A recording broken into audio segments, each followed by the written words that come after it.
Assalamualaikum warahmatullahi wabarakatuh. Kami dari kelompok 5 akan mempresentasikan hasil kerja kelompok kami, yaitu mengelola sumber daya manusia global yang beranggotakan yang pertama saya sendiri, Cindy Lestari, yang kedua Estefania, yang ketiga Fitriana Sela, yang keempat Serevia Awalia, yang kelima Mary Melianti. Perkenalkan, nama saya Cindy Lestari, NIM 082. Saya akan mempresentasikan tentang definisi manajemen sumber daya manusia global. Morgan mendefinisikan manajemen sumber daya manusia global sebagai pengaruh yang mempengaruhi di antara ketiga dimensi aktivitas-aktivitas sumber daya manusia, tipe-tipe karyawan, dan negara-negara operasi. Satu perbedaan yang jelas antara MSDM domestik dan MSDM internasional adalah staf bergerak melewati batas-batas nasional dalam sebagai peran di operasi perusahaan internasional. Karyawan ini bisa disebut ekspatriat. Seorang ekspatriat adalah seorang karyawan yang bekerja dan tinggal di suatu negara asing. Pendekatan manajemen sumber daya manusia global atau internasional dibagi menjadi 3, yaitu yang pertama, manajemen sumber daya manusia global atau internasional menekankan manajemen lintas budaya atau cross-cultural management, yaitu melihat perilaku manusia dalam organisasi dari perspektif internasional. Yang kedua, dikembangkan dari hubungan industrial, komparatif, dan literatur manajemen sumber daya manusia, dan berusaha untuk menggambarkan, membandingkan, dan menganalisis sistem sumber daya manusia di beberapa negara. Yang ketiga, berusaha untuk memberikan fokus pada aspek manajemen sumber daya manusia di perusahaan-perusahaan multinasional. Perkenalkan, nama saya Estefania, NIM 097. Morgan menggambarkan manajemen sumber daya manusia global dibagi dalam 3 dimensi, yaitu 1. Aktivitas-aktivitas sumber daya manusia yang luas meliputi pengadaan tenaga kerja, alokasi, dan pemanfaatan. Yang kedua, kategori negara atau bangsa yang terlibat dalam aktivitas-aktivitas MSDM internasional. A. Negara tuan rumah atau host country di mana sebuah cabang dapat ditempatkan. B. Negara asal atau home country di mana perusahaan itu memiliki kantor pusat. C. Negara-negara lain yang mungkin menjadi sumber tenaga kerja modal. Ketiga, 3 kategori karyawan dalam perusahaan multinasional. A. Karyawan negara tuan rumah atau host country nasional atau HCNS. B. Karyawan negara asal atau parent country nasional atau PCNS. C. Karyawan negara ketiga atau third country nasional atau TCNS. Merencanakan sumber daya manusia di ekonomi global. Perubahan ekonomi dan teknologi menciptakan lingkungan global untuk organisasi. Perencanaan sumber daya manusia yang terlibat dalam keputusan tentang berpartisipasi sebagai eksportir atau sebagai sebuah perusahaan internasional, multinasional, atau global. Bahkan murni domestik perusahaan dapat menarik bakat dari pasar tenaga kerja internasional. Saya, Fitriana Sela, NIM 112 akan melanjutkan presentasi dari teman saya.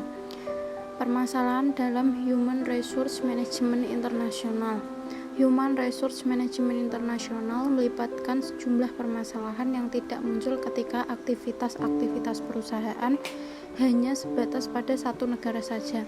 Isu-isu ini terdiri dari banyak model organisasi internasional yang ada, tingkat di mana kebijakan dan praktek manajemen sumber daya manusia seharusnya beragam pada negara-negara yang berbeda, permasalahan pengelolaan atau manajemen di dalam budaya dan lingkungan yang berbeda, dan pendekatan-pendekatan yang digunakan untuk memilih, melepaskan,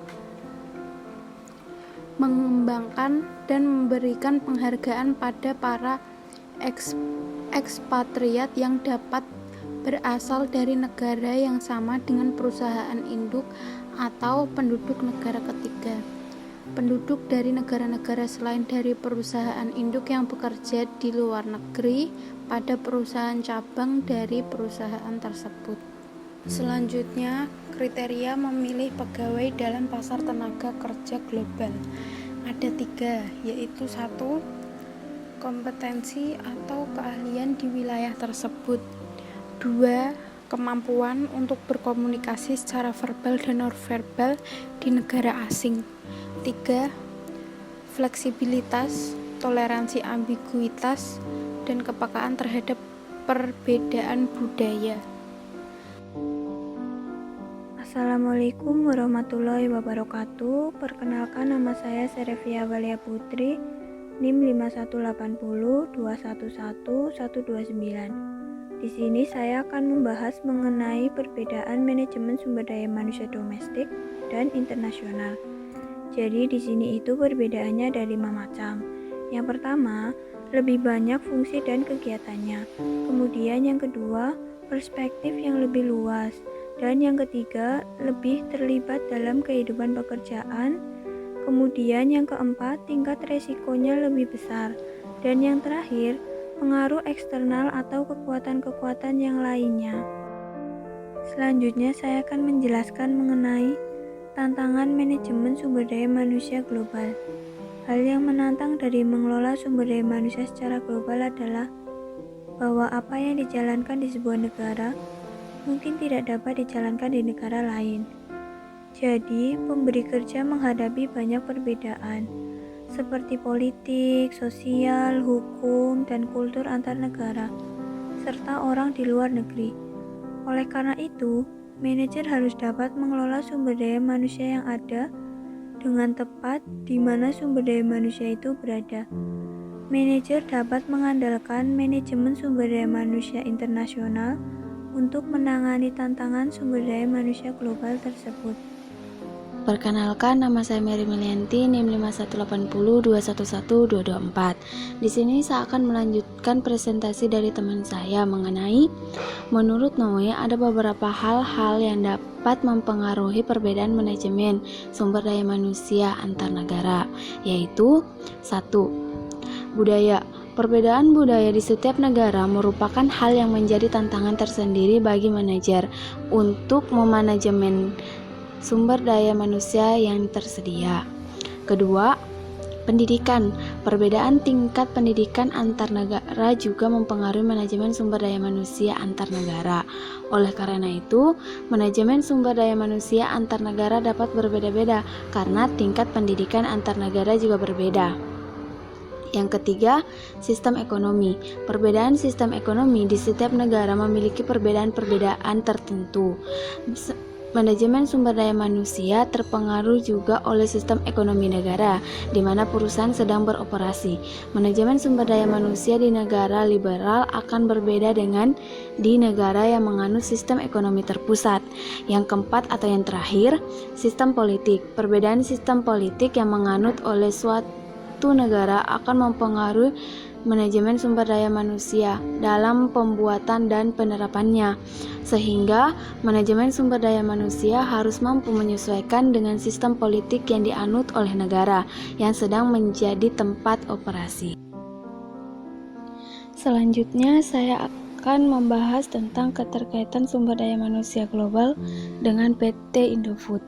Keterkaitan antara mengelola sumber daya manusia global dengan perusahaan Indofood ialah dapat mengelola sumber daya manusia sebagai kebutuhan karyawan dengan cara mengoptimalkan kegiatan operasional perusahaan dalam mengelola sumber daya manusia global. Dapat juga mengadakan suatu training untuk karyawan pada saat setiap bulan atau dalam kurun waktu tertentu. Tujuannya untuk mendapatkan sumber daya manusia yang profesional dan juga ahli dalam bidang pekerjaan yang dikerjakan. PT Indofood juga terus berupaya membina hubungan baik dengan karyawan di semua tingkat staf, hingga manajemen untuk saling menguntungkan, agar manajemen sumber daya manusia berfokus untuk mengolah karyawan ekspatriat dan membandingkan praktik manajemen sumber daya manusia di negara-negara berbeda. Cukup sekian presentasi dari kami. Bila ada salah kata kami mohon maaf. Wabillahi taufiq wal hidayah. Wassalamualaikum warahmatullahi wabarakatuh.